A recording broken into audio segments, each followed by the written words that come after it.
Hello दोस्तों। उम्मीद है आप लोगों की जेएसएससी सीजीएल की तैयारी बहुत अच्छे से चल रही होगी।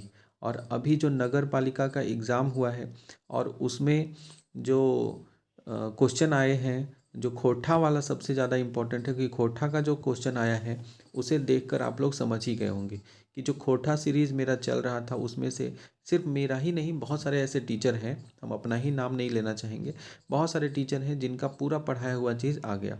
उसमें खुशी इस बात की है कि मेरा भी बहुत सारा पढ़ाया हुआ चीज़ जो है वो आ गया। खोटा का जो पहले हम पढ़ा चुके हैं अपना हैंड रिटेन नोट से, उसमें कई सारे क्वेश्चन जो हैं वो भी आप लोगों को देखने को मिला। ठीक है। उम्मीद करते हैं जेएसएससी सीजीएल में भी मेरा पढ़ाया हुआ बहुत सारा चीज़ जो है वो आप लोगों को आएगा। तो कमेंट करके बताइएगा जिन्होंने भी एग्ज़ाम दिया, और अगर मेरे वीडियो से उनको 1% भी हेल्प मिला होगा तो वो कमेंट करके बताइएगा। मुझे अच्छा लगेगा कि मेरा मेहनत आप लोगों के लिए अच्छा साबित हुआ। आज हम लोग जो वीडियो लेकर आए हैं, इस वीडियो में हम लोग गिरिडीह और बोकारो दो ज़िले को लेकर के चलेंगे। हमारा ज़िला वाला सीरीज चल रहा था, बीच में वो छूट गया था, लेकिन अब जो है जल्दी जल्दी हम लोग क्या करेंगे, 15 नवंबर तक अपने सारे जो पेपर 3 का जो सिलेबस चल रहा है वो कंप्लीट कर लेंगे। और तब तक खोटा के और भी जो क्वेश्चन है वो भी आप लोगों के सामने रहेगा।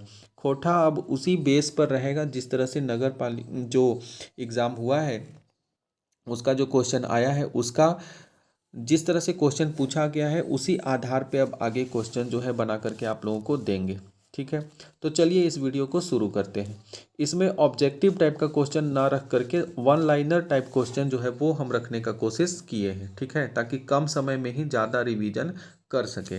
तो पिछली बार हम लोग झारखंड के चतरा जिले के बारे में देखे थे, आज गिरिडीह जिला जो है और बोकारो दो जिले के बारे में देखेंगे। ठीक है, तो क्विक रिवीजन आपका जल्दी हो जाएगा ऐसे। तो चलिए शुरू करते हैं वीडियो को। पहला क्वेश्चन जो है वो है कि गिरिडीह जिला का स्थापना कब हुआ था। गिरिडीह जिला का स्थापना कब हुआ था, तो बोलेंगे 4 दिसंबर 1972 को गिरिडीह जिला जो है उसकी स्थापना हुआ था। कब? 4 दिसंबर 1972 को। अगर हम लोग बोलेंगे गिरिडीह जिला का मुख्यालय कहाँ है, तो गिरिडीह जिला का मुख्यालय गिरिडीह में है। ठीक है। गिरिडीह जिला में कुल कितने अनुमंडल हैं, तो बोलेंगे गिरिडीह जिला जो है उसमें झारखंड में सर्वाधिक अनुमंडल गिरिडीह जिला में ही पाए जाते हैं। तो अगर क्वेश्चन आता है कि झारखंड के कौन से जिले में सर्वाधिक अनुमंडल हैं, तो वो ऑप्शन भी गिरिडीह लगाएंगे। तो कुल कितने हैं, तो वो बोलेंगे कुल 4 अनुमंडल हैं। कितने अनुमंडल हैं? 4 अनुमंडल। गिरिडीह जिला में कुल कितने प्रखंड हैं, तो बोलेंगे गिरिडीह जिला में कुल 13 प्रखंड हैं। कितने प्रखंड हैं? 13 प्रखंड हैं। ठीक है। गिरिडीह जिला में कुल कितने विधानसभा क्षेत्र हैं? गिरिडीह में कुल कितने विधानसभा क्षेत्र हैं, तो बोलेंगे कुल 6 विधानसभा है। तो यहाँ से क्वेश्चन ये बनता है कि सर्वाधिक अनुमंडल वाला जिला कौन सा है, तो गिरिडीह जिला है। और विधानसभा क्षेत्र कितने हैं? 6 हैं। ठीक है।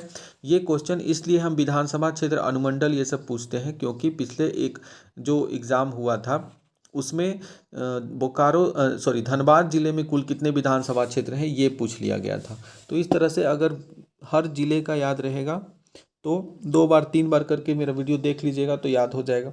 तो गिरिडीह जिला में कुल कितने विधानसभा क्षेत्र हैं? 6 विधानसभा क्षेत्र हैं। रिस्क नहीं लेना है कुछ भी। ठीक है।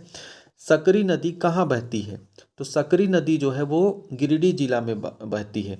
अगर गिरिडीह जिला में बहने वाली नदियों की बात करें तो सकरी नदी तो है ही, इसके अलावा दामोदर भी बहती है वहाँ, दामोदर। उसके अलावा हम लोग बोलेंगे कि बराकर नदी भी गिरिडीह जिला में बहती है। तो दामोदर, बराकर और सकरी, ये 3 नदियाँ जो है वो गिरिडीह जिला में बहती हैं। ठीक है। आगे चलेंगे। उसके अलावा भी और कई नदी है, जैसे पंचखेरो नदी है, उसके बारे में भी देखेंगे कि पंचखेरो नदी, बराकर नदी, ये सभी नदियाँ भी गिरिडीह में बहती हैं। ठीक है। उसके अलावा अगर हम आगे चलें कि वहाँ पे खनिज कौन सी पाई जाती है, तो गिरिडीह जिला में अगर खनिज की बात करें तो वहाँ पे कोयला भी पाया जाता है, क्वार्टजाइट खनिज पाया जाता है और अब्रक पाया जाता है।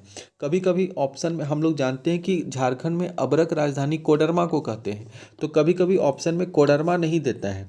तो उस हालत में क्या करना है कि सर्वाधिक अब्रक कहाँ पाया जाता है, अगर ऑप्शन में कोडरमा नहीं है तो गिरिडीह जिला को मारना है, और अगर गिरिडीह भी नहीं है तो हजारीबाग जिला जो है वो रहता है। ठीक है। तो सबसे अधिक होता है कोडरमा में, फिर होता है अब्रक गिरिडीह में, उसके बाद हजारीबाग जिला जो है तीसरे नंबर पर है। ठीक है। अगर बात करें कि गिरिडीह जिले में कौन से साधन, सिंचाई के कौन सा साधन सबसे ज़्यादा प्रयोग किया जाता है, तो सिंचाई में कुआं जो है वो गिरिडीह में होता है। अगर कुआं की बात करें तो कुआं से सर्वाधिक सिंचाई गुमला में होता है और उसके बाद गिरिडीह जिला में होता है। ठीक है। और झारखंड में सिंचाई में सबसे ज़्यादा प्रयोग किया जाने वाला साधन कुआं ही है। ठीक है। कुआं से लगभग 30% जो है वो कुआं से सिंचाई किया जाता है। बाल पहाड़ी जल विद्युत केंद्र कहाँ स्थित है? अगर बाल पहाड़ी जल विद्युत केंद्र की बात करें तो वो बराकर नदी पर है। ठीक है। किस नदी पर? बराकर नदी पर है। और जिला तो गिरिडीह जिला में ही है, लेकिन किस नदी पर है? तो ये बराकर नदी पर है। ठीक है। तो अगर पूछा जाए बाल पहाड़ी जल विद्युत केंद्र किस नदी पर बनाया गया है, तो वो बनाया गया है गिरिडीह जिला में। और किस नदी पर? तो बराकर नदी पर। बाल पहाड़ी जल विद्युत केंद्र के द्वारा कितना किलोवाट विद्युत उत्पादन किया जाता है? तो बोलेंगे बाल पहाड़ी जल विद्युत केंद्र के द्वारा टोटल 20,000 किलोवाट जल विद्युत का उत्पादन किया जाता है। कितना किया जाता है? 20,000 किलोवाट। अब बताइए कि बाल पहाड़ी जल विद्युत किस नदी पर है? तो बोलेंगे बराकर नदी पर। कहाँ है? गिरिडीह में। पंचखेरो जलाशय कहाँ योजना कहाँ स्थित है? तो अभी बताया कि पंचखेरो नदी जो है वो गिरिडीह में बहती है, तो पंचखेरो जलाशय योजना भी है वो कहाँ है? गिरिडीह जिला में है। ठीक है। पंचखेरो नदी पर स्थित यह जलाशय योजना है, पंचखेरो जलाशय योजना गिरिडीह जिला में है। आगे बात करते हैं कि कोनार सिंचाई योजना की शुरुआत किस पंचवर्षीय योजना में हुआ था? तो कोनार सिंचाई योजना जो है वो गिरिडीह जिला में है। ठीक है। और कोनार सिंचाई योजना की शुरुआत किस पंचवर्षीय योजना में हुआ था? तो ये 5वीं पंचवर्षीय योजना में हुआ था। ठीक है। कौन सी योजना के तहत? 5वीं पंचवर्षीय योजना में कोनार सिंचाई योजना की शुरुआत हुआ था। और कोनार सिंचाई योजना किस नदी पर है पूछा जाएगा, तो कोनार नदी पर है। कौन सी नदी? कोनार नदी पर स्थित है। आगे चलते हैं कि भारत में माइका इंडस्ट्री प्राइवेट लिमिटेड कहाँ स्थित है?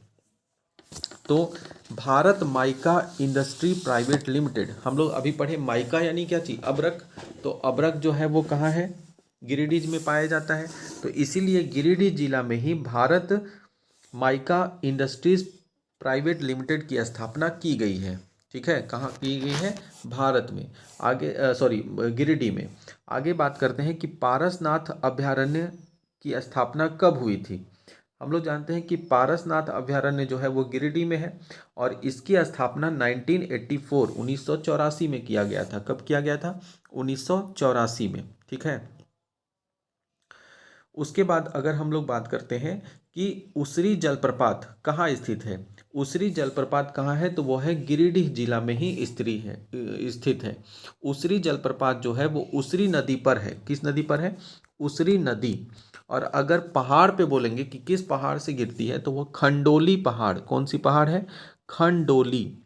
तो खंडोली पहाड़ से यह प्रपात गिरती है, जलप्रपात, और गिरिडीह जिला में है, उसरी नदी पर है। ठीक है। नेक्स्ट क्वेश्चन पे चलते हैं हम लोग। मधुबन का जैन मंदिर कहाँ स्थित है? तो मधुबन जैन मंदिर जो है वो गिरिडीह जिला में ही स्थित है। अगर यहाँ पर पर्यटन स्थल मतलब धार्मिक स्थल की बात करें तो एक हो गया पारसनाथ पहाड़ है। ठीक है। पारसनाथ, जिसकी चोटी जो है वो संवेद शिखर, हम लोग जानते हैं कि झारखंड की सबसे ऊंची चोटी है संवेद शिखर, पारसनाथ पहाड़ पे ही है। और दूसरा हम लोग बात करें तो झारखंड धाम मंदिर जो है वह भी गिरिडीह जिला में ही स्थित है। मधुबन का जैन मंदिर जो है वह भी गिरिडीह जिला में ही है। आगे चलते हैं। झारखंड के किस जिले में मुर्गी पालन शोध एवं विकास संस्थान स्थित है? मुर्गी पालन शोध एवं विकास संस्थान की बात करें तो वह भी गिरिडीह जिला में ही स्थित है। कहाँ है? गिरिडीह जिला में। कौन सा शोध संस्थान? मुर्गी पालन शोध और विकास संस्थान। और इसके अलावा बात करें तो यूनानी मेडिकल कॉलेज जो है वह भी गिरिडीह जिला में ही स्थित है। तो दो चीज़ है, एक यूनानी मेडिकल कॉलेज और दूसरा मुर्गी पालन शोध और विकास संस्थान, वह भी गिरिडीह जिला में ही है।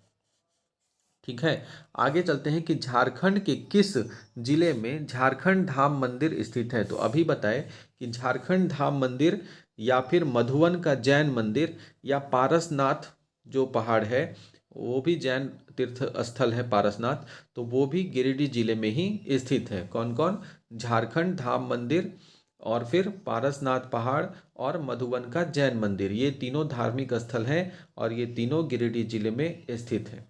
अगर हम लोग बात करते हैं कि पारसनाथ पहाड़ जो है उसकी ऊंचाई कितनी है, तो उसकी ऊंचाई है 1365 मीटर। कितनी ऊंचाई है? 1365 मीटर। आपको बताना है कि कमेंट करके बताइएगा कि 1365 मीटर में तो है, फुट में कितना है। ठीक है, आपको ये बताना है। आगे चलते हैं कि झारखंड की सबसे ऊंची चोटी कौन सी है, तो अभी बोले कि झारखंड की सबसे ऊंची चोटी है संवेद शिखर, जो कि कहाँ? पारसनाथ पहाड़ी की सबसे ऊंची चोटी है संवेद शिखर। ठीक है, तो सबसे ऊंची चोटी संवेद शिखर है। आपको इसकी ऊंचाई बताना है कमेंट करके फुट में। आगे चलते हैं हम लोग अब बोकारो जिले की तरफ। ठीक है, अगर गिरिडीह जिले में जनजातियां पूछा जाए कि कौन कौन है, तो संथाल जनजाति और कोल जनजाति जो है वो गिरिडीह जिले में सर्वाधिक पाई जाती है। ठीक है, कौन सी जनजाति? संथाल और कोल जनजाति। अब हम लोग चलते हैं नेक्स्ट बोकारो जिले की तरफ। बोकारो जिले की अगर हम लोग बात करें कि स्थापना कब हुआ था, तो बोकारो जिले की स्थापना 31 मई 1991, 31 मार्च 1991 को हुआ था। बोकारो जिले का गठन कब किया गया था, तो 31 मार्च 1991 को किया गया था।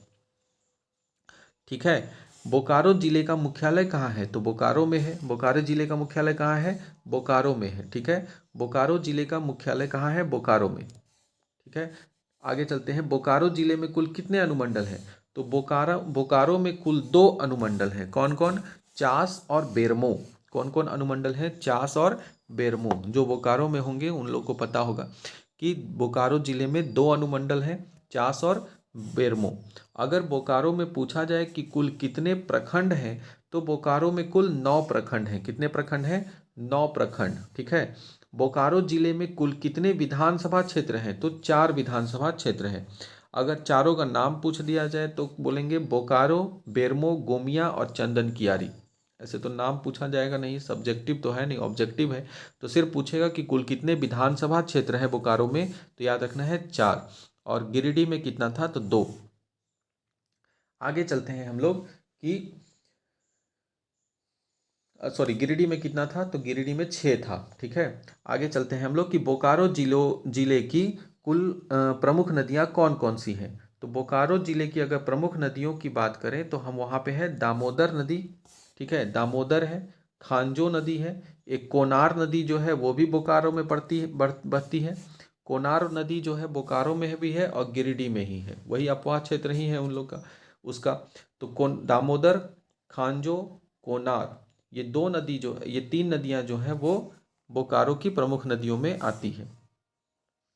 आगे बात करते हैं बोकारो इस्पात कारखाना, जिसकी स्थापना कब हुई थी, तो 1964 में हुई थी। अब बोकारो इस्पात कारखाना जो 1964 में यहाँ पे इसकी स्थापना की गई थी, लेकिन 1972 में यहाँ आग की भट्ठी लगाई गई थी। कब? 1972 में। 1972 में आग की भट्ठी लगी थी। उसके बाद 1974 में यहाँ उत्पादन कार्य शुरू हुआ था। तो उत्पादन 1974 में, स्थापना 1964 में, 10 साल के बाद 1974 में जाकर के इसकी उत्पादन शुरू हुआ और बीच में आग की भट्ठी लगाई गई थी 1972 में। याद रखना है। अगर बोला जाए कि ये किसके सहयोग से स्थापित किया गया, तो 1964 में बोकारो इस्पात कारखाना जो है वो रूस के सहयोग से बनाया गया था। अब इसके कुछ और फैक्ट हम लोग देख लेते हैं कि जो बोकारो इस्पात कारखाना है वो सेल, यानी कि स्टील अथॉरिटी ऑफ इंडिया लिमिटेड, सेल के द्वारा संचालित किया जाता है। ठीक है, कार्यरत है। और यहाँ पर अगर हम लोग बात करें कि जो कच्चा माल है वो कहाँ कहाँ से मिलता है, तो यहाँ पे जो कोकिंग कोयला है, कोकिंग कोयला, ये झरिया से आता है। बोकारो इस्पात कारखाना को कोकिंग कोयला कहाँ से प्राप्त होता है, तो झरिया से प्राप्त होता है। ठीक है, झरिया से। और उसके बाद हम लोग बात करें कि यहाँ पर जो कोकिंग कोयला है झरिया से आता है। लौह अयस्क जो मिलता है इसको, वो कहाँ से आता है, तो लौह अयस्क जो है वो क्योंझर की खान से आता है, क्योंझर से।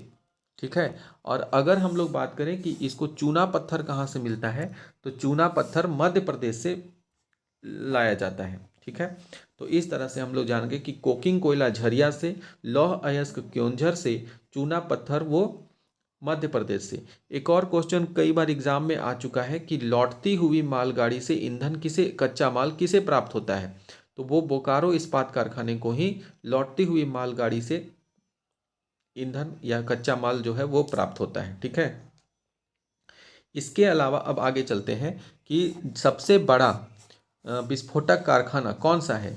तो सबसे बड़ा विस्फोटक कारखाना जो है वो गोमिया बारूद कारखाना है। गोमिया विस्फोटक कारखाना जो है वो सबसे बड़ा विस्फोटक कारखाना है। ठीक है, आगे चलते हैं। एशिया का सबसे बड़ा कोल वासरी कहाँ स्थित है। तो हम लोग जानते हैं कि करगाली जो है वो एशिया का सबसे बड़ा कोल वासरी है। कहाँ है, करगाली। और ये करगाली है कहाँ, तो ये बोकारो में ही स्थित है। ठीक है, आगे चलते हैं। झारखंड के किस जिले में तेनूघाट डैम स्थित है। तो अगर तेनूघाट डैम की बात करें तो वो बोकारो जिला में स्थित है। ये 100वां क्वेश्चन हमारा हो गया है अभी तक जिले का। झारखंड के किस जिले में तेनूघाट डैम स्थित है, तो बोलेंगे बोकारो जिले में स्थित है। और बोकारो थर्मल पावर स्टेशन की बात करें तो वो भी कहाँ है, बोकारो जिले में ही स्थित है, बोकारो थर्मल पावर स्टेशन।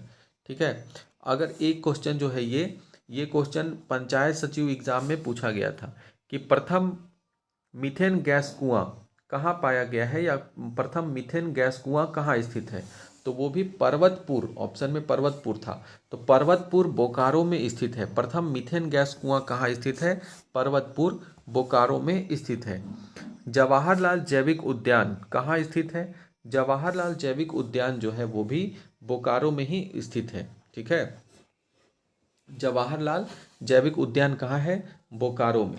अगर इसके अलावा और बात करें हम लोग तो जो जवाहरलाल जैविक उद्यान के अलावा दुर्गापुर पहाड़ जो है वो भी, दुर्गापुर पहाड़ वो भी बोकारो में ही है। नेहरू पार्क बोकारो में है, नेहरू पार्क बोकारो में बनाया गया है। सिटी पार्क की बात करें कहाँ है, तो सिटी पार्क जो है वो भी बोकारो में है। इसके अलावा अगर चंद्रपुरा, चंद्रपुरा जानते हैं बोकारो में ही है, तो चंद्रपुरा पक्षी विहार की बात करें वो भी बोकारो में ही है। कौन सा, चंद्रपुरा पक्षी विहार, चंद्रपुरा पक्षी विहार ये इंपॉर्टेंट है जो कि बोकारो में स्थित है। ठीक है, आगे चलते हैं। कोयला आधारित प्रथम ताप विद्युत गृह कहाँ बनाया गया है। कोयला आधारित प्रथम ताप विद्युत गृह की बात करें तो वह भी बोकारो में ही बनाया गया है, जिसका नाम है बोकारो ताप विद्युत गृह। क्या नाम है, बोकारो ताप विद्युत गृह। बोकारो ताप विद्युत संयंत्र जो है इसकी स्थापना 1953 में किया गया था। कब किया गया था, 1953 में। ठीक है, दामोदर नदी के ऊपर यह स्थित है। किस नदी के ऊपर है, तो दामोदर नदी के ऊपर स्थित है। इसके अलावा यहाँ पे 830 मेगावाट, कितना, 830 मेगावाट विद्युत का उत्पादन किया जाता है। ठीक है, कौन से में, तो विद्युत बोकारो ताप विद्युत संयंत्र में। आगे चलेंगे। मोहन कुमार मंगलम स्टेडियम कहाँ है, तो मोहन कुमार मंगलम स्टेडियम की बात करें तो वह भी बोकारो जिले में ही स्थित है। ठीक है, नेक्स्ट चलते हैं। कोनार जल विद्युत परियोजना किस जिले में स्थित है। कोनार जल विद्युत परियोजना जो है वो याद रखना है कि अभी हम लोग गिरिडीह में कोनार सिंचाई योजना पढ़े थे। तो कोनार सिंचाई योजना जो है, जो 5वीं पंचवर्षीय योजना के समय हुआ था, वो कोनार नदी पर है और वो है गिरिडीह में। और ये है कोनार जल विद्युत परियोजना, ये बोकारो जिले में है। कहाँ है, बोकारो जिले में। ठीक है, और ये भी कोनार नदी के ऊपर ही है, कोनार नदी पर है, लेकिन ये जल विद्युत परियोजना है, वो सिंचाई योजना है। ठीक है, तो कोनार जल विद्युत परियोजना जो है वो बोकारो में है। और इसके तहत अगर बात करें तो 40,000 किलोवाट,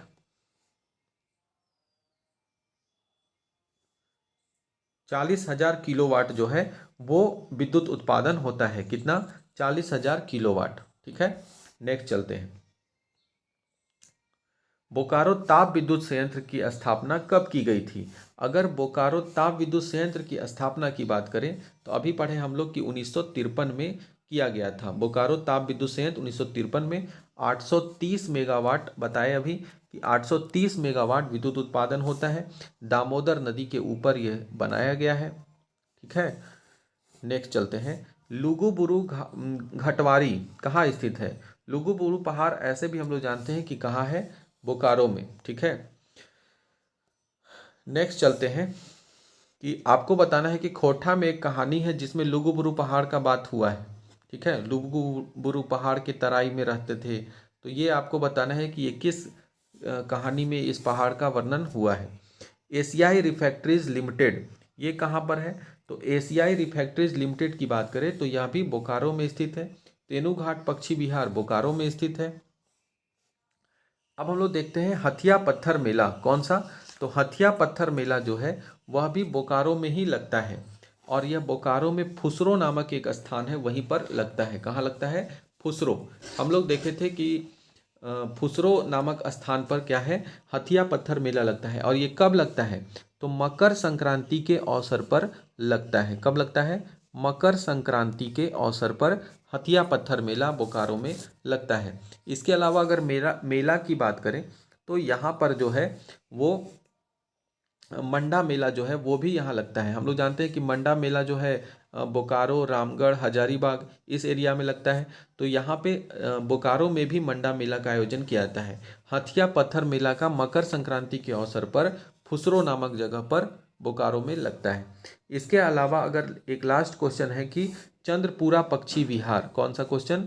चंद्रपुरा पक्षी विहार पढ़ चुके हैं कि कहाँ है? तो चंद्रपुरा पक्षी विहार जो है वो भी बोकारो में स्थित है। चंद्रपुरा पक्षी विहार और तेनूघाट पक्षी विहार ये दोनों कहाँ है? बोकारो जिले में स्थित है। ठीक है, तो इस तरह से हमारा गिरिडीह और बोकारो जिला जो है जो है वो आसानी से कवर हो गया। आप कमेंट करके बताइएगा कि वन लाइनर अच्छा है कि ऑब्जेक्टिव टाइप का जो देते हैं वो अच्छा है। दोनों में से कौन आपको पसंद आ रहा है? और इसी तरह वीडियो को प्यार देते रहिए, व्यूज़ देते रहिए। धन्यवाद।